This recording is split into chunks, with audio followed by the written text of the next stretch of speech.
Anyone can come up with a melody. Lyrics are easy. ChatGPT will do it for them. Production, it's done in less than time of the duration of the song. We can do that. That's not your job. Your job is to tell a story and then monetize that story. That is the craft we're in.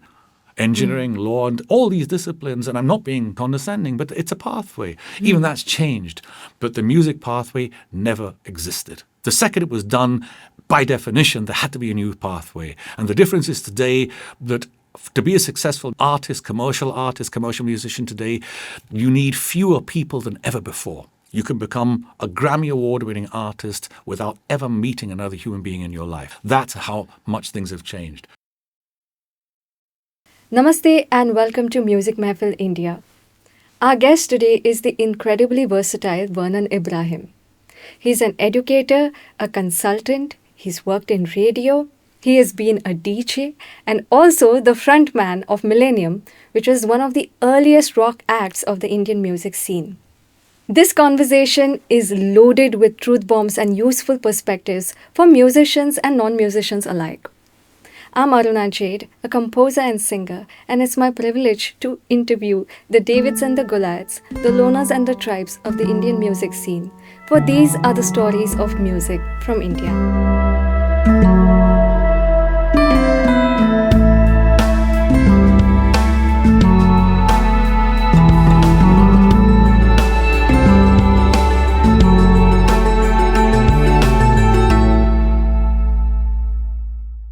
Didn't you recently perform at iRock? Yeah. Tell me about it.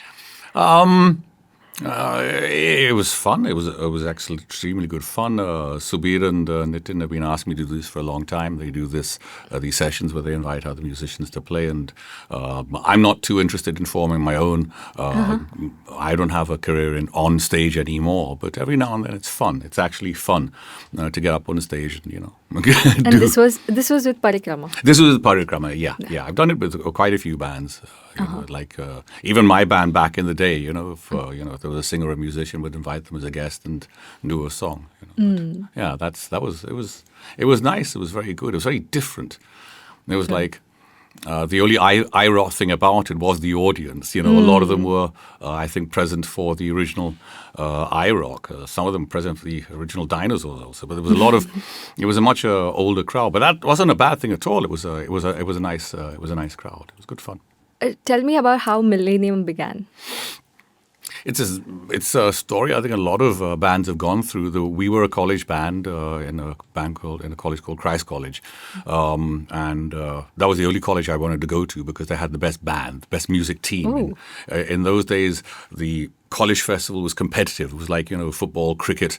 There was a thing called Just a Minute Jam, where you speak ex tempo. It was highly competitive. So having a music team with the college was just like having a basketball team. So they wanted good musicians, good singers and stuff. It was quite weird times. So I joined that college, Christ College, because they had the best thing. My brother was there also. Didn't really attend many classes, but the band was good fun. It was that year we were winning all the competitions. If we didn't win, there was another band called MS Ramya College in Bangalore. So at the end of the year, we were bitter rivals. And but then we got together and we said, look, we both got competing audiences and a very similar sound, so why don't we just form a band? And is this in Mumbai or Bangalore? Bangalore, all in Bangalore. And so then that was 86, I think, or 87. Then Rio, the guitar player, he was a doctor studying medicine, and he said, let's put this band together. We'll do, like so many bands would do, we decided to cover Live After Death, a live Iron Maiden album from start to finish. I mean, I'm being sarcastic. It's a very difficult thing to do. It took us 3 months, but we did it. We performed. And then after that, we said, let's continue writing music and just continue from there. What was the trend back then? That's the thing. That there's always going to be two types of musicians. And that's the big deal. There were very few full-time, full-on pro musicians. And even they were pro musicians because they had family money to be able to take like 20 years of risks before, if indeed they did anything financially viable with their music. I'm talking about amazing musicians who would never be heard of because they didn't accomplish stuff, but they have the money, so it's okay. You get my point. And those are the ones who are pro. The other ones were kind of, I'll do this and that, and I'm in this band sort of thing. Could you run us through the past 3 decades of Indian independent music in terms of trends from a musical point of view? Yeah, it's very easy. Past 3 decades, very simple. In let's put it in like the 90s and the 10s, and then in the teens. 90s, it was purely MTV driven. You had a look, and that's the way it should be. You have an image, you have a good sounding song, reasonably good production, and a good snazzy video. You have put that out first, and then you learn how to figure out how to dance and entertain an audience. So many artists in those days discovered they broke their bones on MTV, and their first audiences were 10,000 people for the award shows. And that's just the way things were. There were some casualties, but there were some amazing success stories. And Ehsan Shankar and Lloyd were born out of that. So many great musicians came out of that era. Then you come to the 2000s. The 2000s was dominated by digitization completely, not just in terms of broadcast and platforms, etc., but in terms of production. The guitar was put down, and in came eventually what it is today. The computer is the modern musical instrument. Yeah. So it started there, but the last switch for the last 10 years has been the handing over of the reins from the whole corporatization of the music industry back to not the musicians, but the audience. When I was young, I liked a band called Adam and the Ants. They were a punk band. They were amazing. The lead singer was called Adam Ant. I only found out many years later it was adamant. I didn't make the word in my head, but Adam Ant.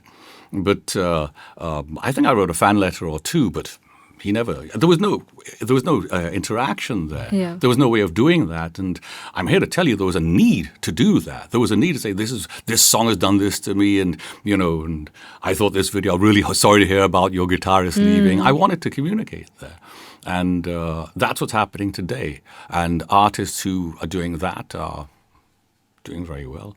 Right. And so the teens. That's where we are today. Yeah. That's where you are today. I mean, Doja Cat, artists like that are of the future, as is MC Stan. This is all of the future. This is not, this is where things are going to go. It's not so much the sound. See, we have to accept that if we're talking academically, if we're talking in a corporate meeting, etc., we can't afford to be prejudiced in any way, because in doing that, we lose our objectivity. We can afford to go through the process of being prejudiced. I say MC Stan, and it's like, I talk about something gross. MC Stan's a genius. He's one of the most powerful musicians in the world today. He's one of the top 10 powerful young people in India today. I'm talking every which way. He's worth hundreds and thousands, maybe, of crores right now. So by allowing the prejudice takes away the objectivity of realizing what's happening. That is the music industry.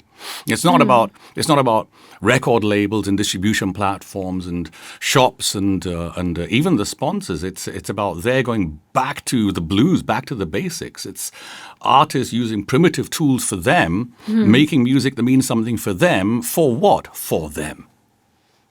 Once that circle is completed, it doesn't always work, but that's what's happened with MC Stan, with Rafta, with Divine, and all these amazing rappers. What they're doing is quite something. If you could go deep on that, about why are they making the waves that they are making? Because they confront. They don't just go up like so many artists of the 90s, of the 2000s. Look at the remix era of the early 2000s, Kata Laga, DJ Doll, and I was programming radio for most of those years, and so I'd be trying to get my RJs, the DJs, to talk about the song, incentivize the listener to, go through the whole song. I'm going to come back to that, yeah. But it's tough because they would say, well, what do you want me to say? And, I go back to my experience about talking about, this Adamant's, he wrote this when, his guitarist left and he did this solo, and I'm listening, oh my God, how awesome. What do you say about DJ Doll? Who's the singer? Where's the song from? Who did the production? Why did they use this particular kick drum sound? Is that an 808? Is the compressor the classic 808 compression? These are questions that only producers would ask. No, there is no fascination for that music. There's no tribal gathering for that music. And that's what's happening for these rappers. Yeah. That's the music industry. That's what moves the music industry. The Beatles were the same. Kishore, Adi, they were the same. What they did wasn't just something from the past replicated and reproduced for today with modern technology. It was an adaptation. It was contextualized. It was put in a way where the audience would say, I know what you're doing and I hear what you're saying, but that's a different way you're putting it. And it's got me thinking. Once an audience does that, that's when you have a tribe. And that's when you have well, today it's a measurable movement because we have social media. We have the numbers to support these arguments. I mean, that's the whole point of Millennium. It wasn't about the music we were playing or the songs that we were singing. I mean, I would love to say, wrote some songs and it changed people's lives. And I'm sure a couple of people looked at the lyrics and said, oh, wow. But 99.9% of the audience had a good time in the same way they go to a nightclub. It was physical exertion, banging their head and walking out exhausted. And all of us, that was the objective. Did you tour a lot back then? I mean, there weren't any tours. They were all hit and run one-off shows, but there were quite a lot. There were a lot of gigs. There were a lot of college shows, a lot of private shows eventually. After we did the first MTV video, then we became national news because we were MTV. Big surprise. It was predictable as playing a really bad chess player. It's really predictable, easy to play. We spent most of our money that we made, we spent it not on production. Even the interviews we did, we would actually deny spending much money on the videos and say we spent it on production, but it wasn't much. It was mostly on the videos, a lot of photography. I wrote a lot of things myself. The press releases were usually cut and paste verbatim from what I wrote, and put in, so journalist gets paid by the word. So I give them 1,500 words. They get paid more. And, they're not going to read the whole thing. So we got some amazing stories out. And we took pictures ourselves and gave them pictures, exclusive pictures. NDTV News, what was that a show with Prannoy Roy? India This Week or something. It was NDTV's first foray into television. We were on that, and a lot of national stuff we did, newspapers, magazines. Once that happened, we were called for gigs for everywhere. Shillong, Calcutta, and Hyderabad many times, Mumbai many times, all over the place. Different shows. How did the logistics of these shows work? That's exactly what you think. It's no different from what it is today. It's no different. No different at all. No different. The only difference is it's technology, because with technology comes the whole engineering mentality of, if we've got 3 trucks, can we cut costs somewhere? You've got to do that a few times. And seeing you've done that, you've got a new lighting rig, which is half the weight of the other one, but double the, possibilities. So you have to rethink. You get my point? We're in an era of change. Back then it wasn't about change. It was about one show, we did it. Okay, start pretty much from scratch on the next one. From the marketing campaign to the venue booking production, or getting a promoter to, a local promoter, called us. And, so you were doing all that yourself? No, I'm saying we did it sometimes, arranging our own gigs, but mostly it was local promoters. My point is dealing with them, because that's when you learn about objectives. You don't learn so much about promises and contracts. You ask the politician, well, what are you in this for? And they say, you guys will pull young people, and they'll be in a good mood with you guys. I come on and talk to them. I'll see what you pay us. Yeah, I'll pay you. Done deal. Straight up. And it's remarkable how easy the money flowed when we looked at objectives of what the people wanted. My point. Even the colleges or the Rotary clubs or the various places we performed, everyone had an objective, and it had very little to do with music. How long was Millennium active for? 86, 87. 87 we did our first performance. Then from the late 90s onwards, various members would leave and not come back. And I kept it going in various avatars. We opened for Megadeth, opened for Deep Purple a couple of times again, opened for Slayer, a few other bands. We opened for No Doubt. Those 2 girls were in trouble from the late 90s. Look it up later, you'll laugh. We opened for them. We performed live. They mimed. But anyway, so a lot of gigs like that would happen in the late 90s, but all with different lineups and, different drummers. I was the only person, seeing it all the way through. So in answer to the question, I think 2008 was the last actual gig, I think. Whoa. I think. Nice. Pretty nice. Tell me more about going to radio stations. What was that job about? Oh. And what was the purpose of that job?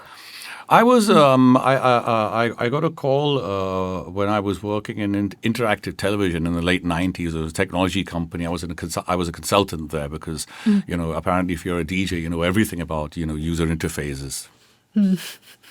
But somebody's willing to pay. I sat there. I did the best I could. But while I was there, another singer called Vineet Singh called me up and he said, "Do you want to work? I'm starting a radio station. License is being given out. We're going to start on satellite radio first, and a year later, the license will be active. We'll go FM." They turned out to be Indigo. What Bangalore's Indigo FM is now. It was called, we called it Indigo FM back then. Radio Indigo, I think it's called now. Same thing. So he called me there and he called me on the phone. I said, "Yeah, it sounds exciting. I don't mind playing music and talking. Which show do you have in mind?" He said, "No, I want you to manage the programming, hire the people, decide the music." And it took about 5 seconds for me to realize what the actual job was and how much work I had to do. It took me 5 seconds to realize, I went through the process of saying, wow, I can play grunge and metal and punk and shit. I'm going to get paid big bucks. Where's it coming from? No one's going to listen to this sort of music. So what do they want? And I got to the core of what radio is about. Finding out what they want and giving it to them. And then getting the attention that you create from those people by playing the songs they want and having witty people speak in between the songs, taking that attention that they have and renting that attention to advertisers. That's the business model of radio. Unless that's clear, all one's going to be is a tiny cog in that machine.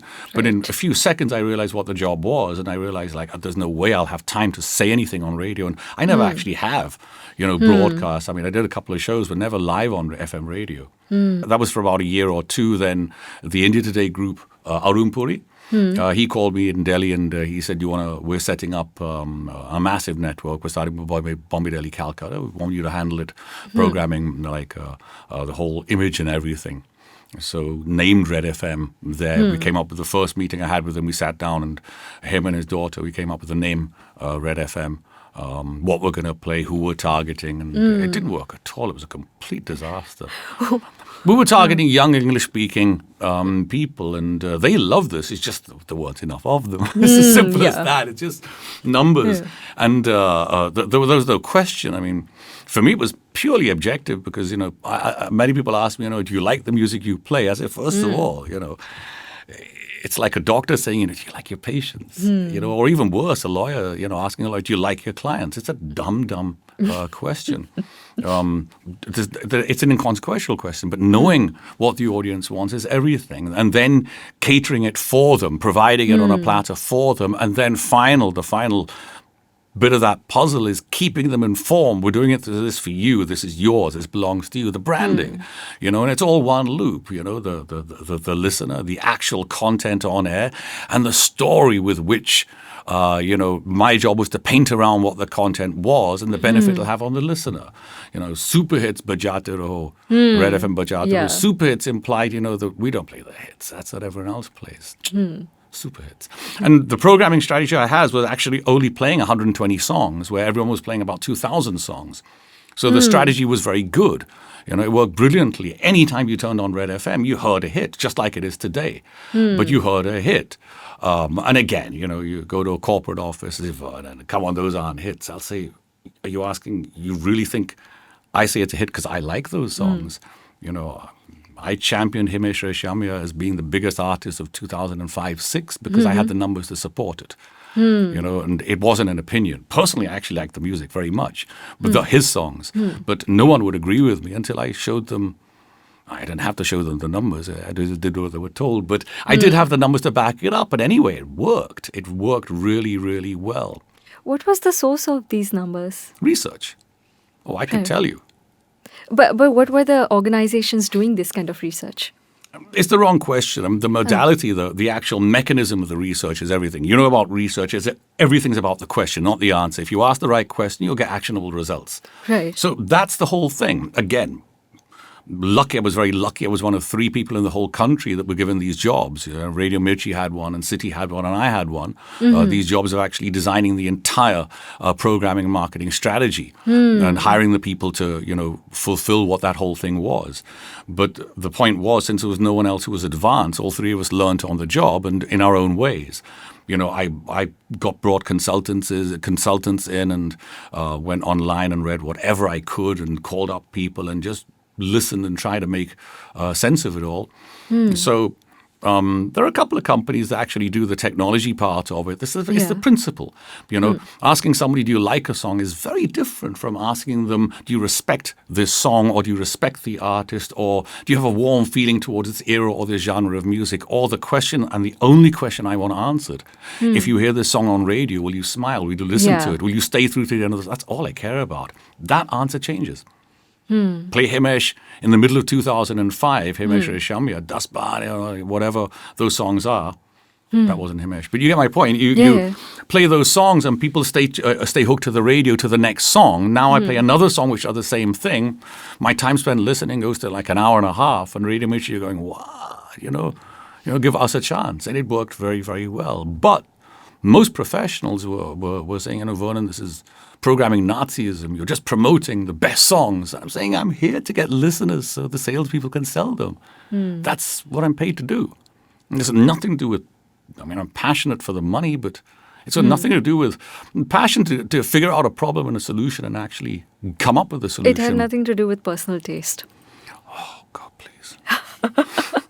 I could be objective in saying for 10 years, 14 years of programming music, the songs that we played were all good songs. They were all popular songs. People would ask me, independent musicians or less professional musicians, why aren't you playing your music? I'm horrified at the suggestions. Why aren't you playing your friends' music? And then I'll sit down and explain. My job here is not to promote friends. My job here is not to play music. My job has nothing to do with music. My job here is to create listeners.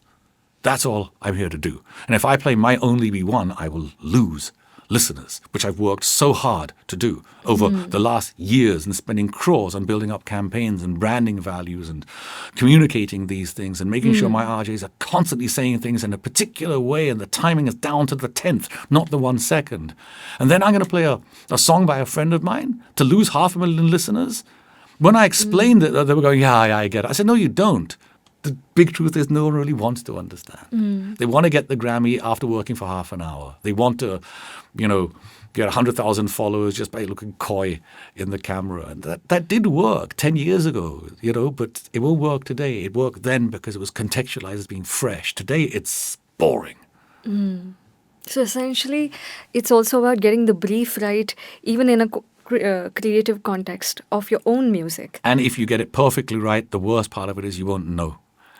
You won't know because you're walking a path that no one's walked on before. There's no milestone to check. Even if the story is that I'm Alice in Wonderland, I don't know what's going on, but get off stage. Okay, where's the numbers? How do we do today? What are the takings? Okay, bed 10:30, early morning flight. If it's at that level, and that's what professionals do. So let's talk about the days when you functioned as a DJ. DJ Vehrnon, yeah. So what sparked the interest? What got you into it? Sparked the interest, money. But there was, I was working for a guy called Prasad Bidappa in Bangalore. I was his production engineer, in charge, like light, sound, stage design, bookings, managing everything. So that was the job I had.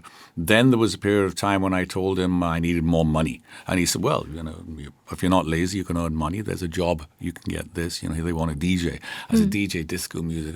Okay, fine, work is work.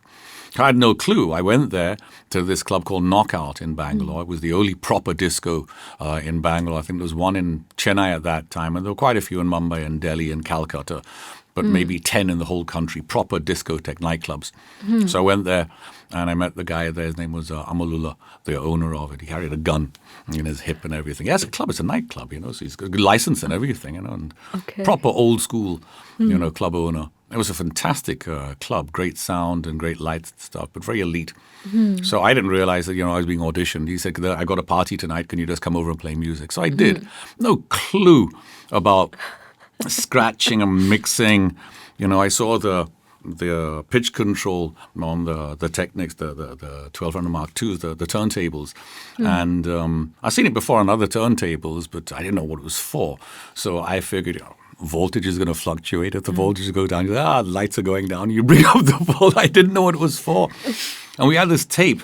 There was a cassette there that a Singapore DJ had made. And it was the songs like flowing. I mean, DJing is about song selection 90%, and everything else 10% is technology, how you mix the songs together. But it's 90% song selection. If you can play the right songs for the audience, mixing is not hard. It's a skill. It's muscle memory. You can pick it up as long as you're at the groove. But understanding what a live dance floor wants, feeling that groove, what they call the vibe, what they call the energy from the dance floor, not only there, but knowing where it's submission to that entire group of people, because it looks like you're taking them somewhere, but it's not true. You have to find out where they want to go. And to go there, you have to play this and then this. But at the same time, you've got to play this and go here. And the great DJs are the ones who can map out like 3 or 4 hours in advance. That was DJing. And I was okay at that. I became okay at mixing. Pretty good on turntables. Very good, actually. But song selection wasn't my strong point. I didn't have a sound that I really wanted to work, and I was fascinated with. I mean, the sounds there at that time were basically 3. You had pop, which was, you play a song, people recognize it. Then you have anything in the as yet unnamed EDM space. There was house music, acid house, techno, trance, etc. from various parts of the world. And of course, hip-hop. And then, when I started DJing in the 80s, hip-hop was, by that time, it had become much more of a pop production element you put into pop songs. Instead of having a break or a drop in a song, you'll have, some person rapping, black, white, male, female, but it'll be more modern with the rap. People say, where's the rap? Okay, put a rap there.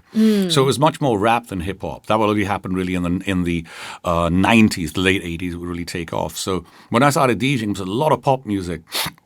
I heard this cassette of this DJ who'd played in Singapore, and it was just a tape that he made, and he sold to my boss, so my boss could, no one is there, he puts on the cassette, and it's non-stop mixed music. And I couldn't believe how the mixes went, because it was perfect, not just down to the beat matching, but perfect on the bars. Musically, it was perfect, One guy would stop singing straight down to the kick, 1, 2, 3. Next song starts in, bang. It was just so neat. Not showing off, not hip-hop scratching. It was just perfection, professional DJing.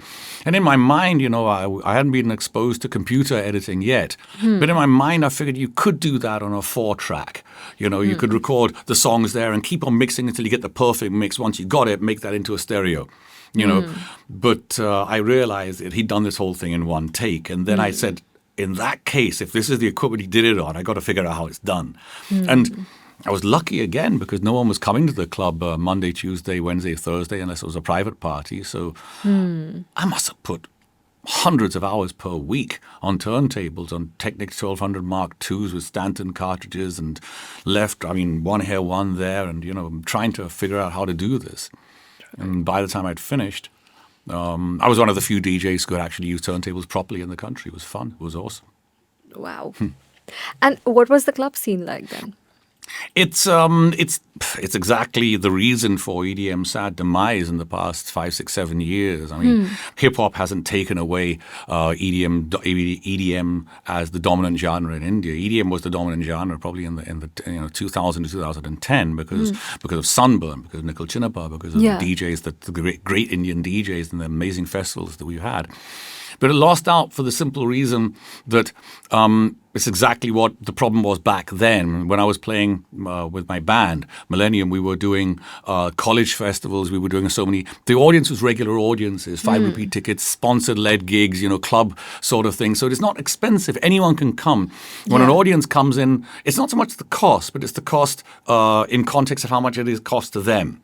So nothing better to do. We can go there for $5. Chalo, let's go. With that attitude in hand, if I'm on stage with a band, we can have a lot of fun. Yeah. But when it's $5,000 and they're saying, "Come on, give us Dream Theater sounding like the Beatles," I'm saying, bro, it's tough. And you get my point. So the EDM, the whole dance community has always been upmarket, You got to yeah. spend. You got to spend to go Yeah. there, whether it's a festival or whether it's a club or whether it's even the way most DJs make their money for corporate gigs, weddings, and stuff like that, private parties. You got to be extremely commercially. Commercially, I Yeah. mean, that's where the money is, and not faulting anyone. On this, it's no one's fault. To pay for Martin Garrix to come down, you're talking about a big amount of money just for Yeah. him and his entourage, and it's part of a festival. The sponsor's not going to cover everything. You've got to make something on ticket sales. So you've actually got to charge a price where people are going to go, whoa, that's expensive. Whoa, that's the lineup. And it has to Yeah. be bigger on, whoa, that's the lineup. And that's what festivals, in particular Sunburn, managed to do. But in Yeah. doing that, you just didn't see many motorcycles, many two-wheelers in the two-wheeler car park. You get my point? Yeah. And in our country, that's avoiding not just a larger segment of the population, but probably a more critical one. And that's where hip-hop came in.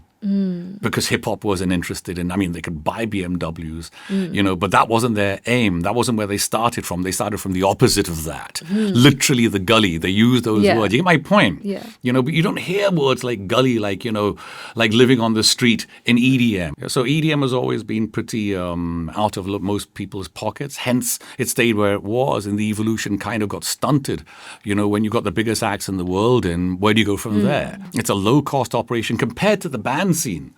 You bring in Yeah. Metallica, you bring in Michael Jackson, an entourage of 50 people, an aircraft, about, 20 tons of gear. Unnecessary, could have been rented here, but it's expensive, it costs. Then you got the hotels, the security, the porta potties alone. Do the same thing for an EDM. It's roughly the same, but the artist costs are significantly reduced. Significantly. The economics are really the hindrance. In hip-hop, where's the drum kit? Where's the big Marshall amps? Where are the guitarists, talking about humidity and that they can't get... No problem with guitarists, but you get my Yeah. drift. You got a DJ with a couple of computers, one backup and one prime, and a whole bunch of headphones and, mini to larger EP converters, and that's the guy on stage or the girl on stage, and then you got a crew of rappers. It's very economical. It's very economical. It makes sense. If I was producing gigs right now, if I was doing a festival right now, I wouldn't blink an eye. I just do a hip-hop festival, hands down. What are some of the topics you'd like independent artists to consider and think carefully about when promoting themselves and their music, and essentially making it easier for them to monetize their... It's a very it's a good question. It's a very complicated question. It is personalized for every single person. Correct. Because every single artist, every single song, every single movie has to be repetitive of what's gone before, so people understand the language of communication. Then once it's done that and established that, then I have to offer something brand new. It's a loaded discussion because it involves a discussion about the person's own psychology, their understanding of human behavior before they go out into this world. Anything else is potluck. And the trouble with potluck, it's like you got a headache. Yeah? Okay, try holding your breath for exactly 7 seconds. You do it. Headache goes. There we go. 7-second miracle cure. Call it the Vehrnon cure. It's not true. But with the logic presented to you, it's a bloody good argument. Yeah? And that's what's happening a lot of the time. That's what's happening a lot of the time. Just because it worked there doesn't mean that was the cause. That wasn't the cause and effect. It's is not anecdotal. established. It's worse than anecdotal. And there's the other problem. There's the biggest problem of all. All of us, we're telling stories. And even if I was hiring a manager right now for a company, I'd hire a manager who could tell a good story to the staff. Onwards and upwards. My door is always open. The whole idea of the whole storytelling industry that we're in, the whole anecdotal 1 second, millisecond, thumb-stopping, attention-grabbing business that we're in, and it's only got faster and more Shorter. developed. We've got more people creating content on the planet than ever before. We've got more content than ever before, ever in the history. In the last few days, we've created more content than the last 100 years combined. True. It's just on and on and on. There's more consumers becoming creators, more creators realizing they are also consumers, more people understanding research is not difficult. And analysis of data is not tough. And then we call them social media influencers. Then in interviews like this, people like me are going to go, but there's no talent there. No. That's the talent, creating money out of the art. Okay, let's talk about your foray into music education. What was the driving factor for that? And what is your personal intent with music education in the coming years? It's the funnest job I've ever had. It's the most fun job with the least amount of pressure I've ever had. You know, singing is a lot of pressure. DJing is the maximum amount of pressure. It's constant pressure if it's done properly. And the corporate scene, for everyone would understand, it's a lot of pressure. This is different. There is a lot of pressure, but the pressure is very, very much one-to-one. There's not much left to whims and fancies of management, etc. This is me and students, and very clear, literal outcomes and goals and objectives, literally written down. And as long as I achieve those, technically my job is done. And the students are great, and I enjoy it a lot, and that's there. But it's the add-ons, because all the students have individual things. The context I can put their problems in may help them find a new way out of it or a new path forwards. So I enjoy that a lot. I really, really like that. How long have you been doing this? Now this is 23. It's 8 years, 9 years now. Yeah, I started with the True School of Music when it was a diploma course, which had its own benefits. It was amazing, and it was in Mumbai. Now it's a full-fledged degree and master's course at the Vijay Bhumi University campus, which is a fantastic, a beautiful, beautiful campus. I can't say how beautiful it is. It's a liberal college, which it doesn't mean freedom to do whatever they want. It means that if they want to do an MBA, they can also, study the history of social media, or they can also do an AI course, or do an engineering course as part of their degree, which is really, really awesome from the point of view of where we are today, where students, if they want to be an engineer, if they want to go that typical path, get the degree, get the master's, get out of India, that sort of stuff, those days are numbered, fortunately. But if that's what they want to do, there's a stream for that. But for everyone else, realizing, being a sound engineer and, being able to write Hindi poetry and, doing understanding analytics, this is no longer 3 hobbies. This is a unique proposition. And at the very least, this is a lucrative social media influencer profile. At the very least, at the most, it could be the future. So that's what I enjoy a lot. That's what I really enjoy a lot. The idea there's a lot of different students coming, and, I'm teaching them, saying, you guys are musicians. Hang on, how many of you in the class? There's only 2 hands out of 20. I say, what are you guys? Oh, you're AI. Oh, okay, fine. Let me put it in that context. And then we talk about machine learning and stuff, and it's good stuff. I like it a lot. How important do you think it's for musicians, whether professional or amateur, to understand history and context? Yeah, it's important, but that it's not limited. It's not limited. Whatever history and context they need for themselves, that's enough. I don't know all history and context.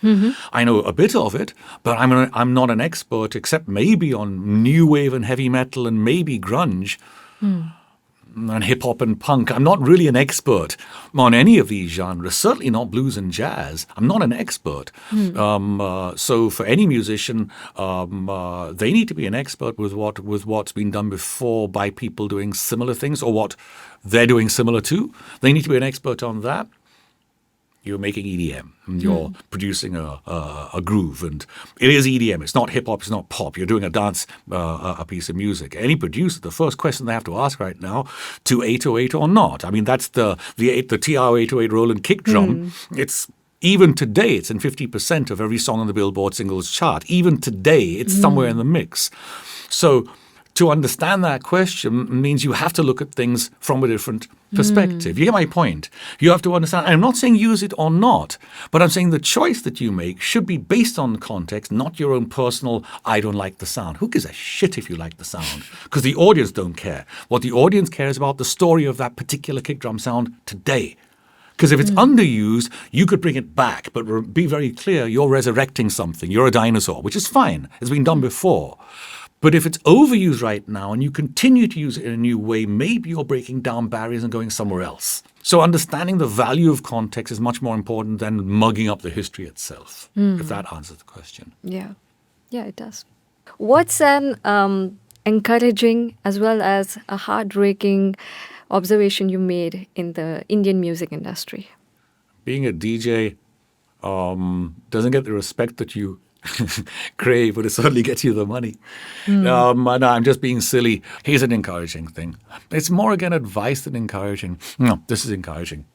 If you failed more than succeeded, you're more likely to do something amazing with your life, especially in art. Thank you. Especially in art. If you only succeeded, if you come to me and I literally interview you and I say, why am I listening? And the resulting answer is because I've succeeded in everything. I'll say, I have zero interest in listening to this because you have obviously never taken a risk in your life. And that's the art that I enjoy. That's the art everyone enjoys. Something that's risky. Not risque, but something that's taken a risk. A production that's left the distortion in there where it really should have been removed. A foul word that Ariana has said in the background, and it's left there. A misstep that sided in Gangnam Style, which is now the heart of the video. These are the things which make the music industry go round.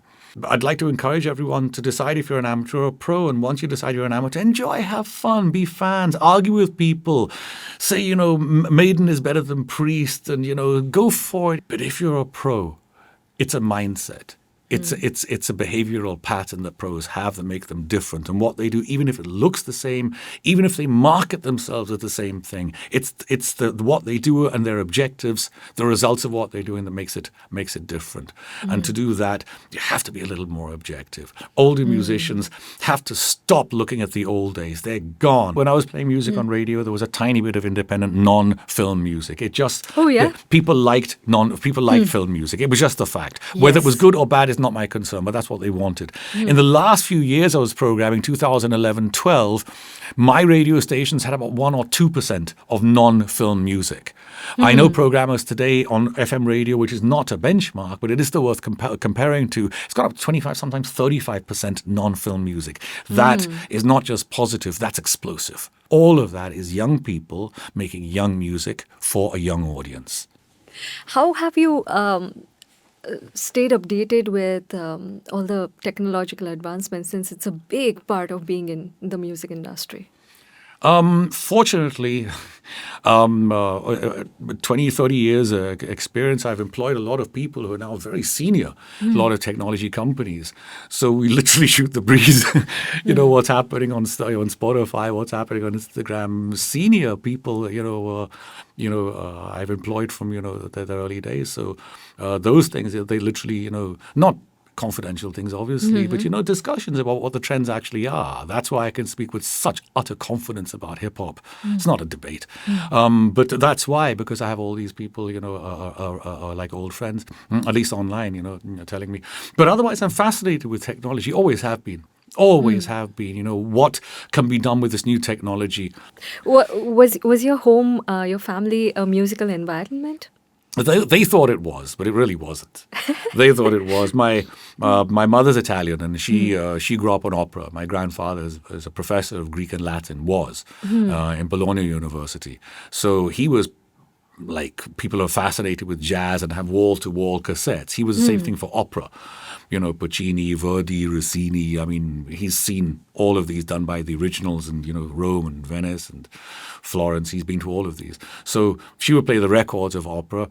My dad he's an Indian, but from the West Indies, from Guyana. So when he came to England, he brought the whole, the whole pidgin English, man. So not reggae, not ska. That was all modern. He brought guys like Harry Belafonte and things like that. So there's a lot of calypso in the house. But of course, that's your parents' music. So you listen to it. It becomes part of your DNA, but you're not meant to like it. You're hardwired to dislike it. So then the question is, what do you like? And there was punk around at that time. So that's why I answered the question. Yeah, they think it was musical, but ABBA. There was one band called ABBA who my dad liked, my mum liked, and I've always adored them. And it's only next to Rush, ABBA. All right. Thank you so much for talking with us today, Vehrnon. This My pleasure. was truly enlightening. Any parting words? Don't take it to heart what I'm saying. I don't have an academic background. What I do have is a ridiculous amount of unique experience. That's why I think it requires a certain amount of urgency in the message. So I could say casually, hey, try and contextualize your art. It may help. It's a lovely song. I could do that, but there's no time for it. Not in 2023. Anyone can come up with a melody. Lyrics are easy. ChatGPT will do it for them. Production, it's done in less than time of the duration of the song. We can do that. That's not your job. Your job is to tell a story and then monetize that story. That is the craft we're in. Engineering, law, and all these disciplines. And I'm not being, I'm not, being condescending, but it's a pathway. Even that's changed. But the music pathway never existed. It didn't exist. The second it was done, by definition, there had to be a new pathway. And the difference is today that to be a successful musician, commercial musician today, you need fewer people than ever before. You can technically, theoretically do it yourself. You can become a Grammy Award-winning artist without ever meeting another human being in your life. Technically, it's possible today, and that wasn't possible 2 years ago. That's how much things have changed. Now, with those changes in mind, the skill is dealing with the change. No self-respecting musician, successful or otherwise, has ever been always happy. But the successful ones have been told that they have to sell a story of happiness and success and perfume brands and Porsche cars and multiple sexual partners. They've been told they have to tell that story. It's not true. It's not true at all. It's a career just like any other career. Just like any other career. You earn money, work hard. Hopefully you enjoy what you're doing and hopefully you can have an impact on those around you. But at the end of the day, you're earning money for people who matter. Yourself and the people you love. That's about it.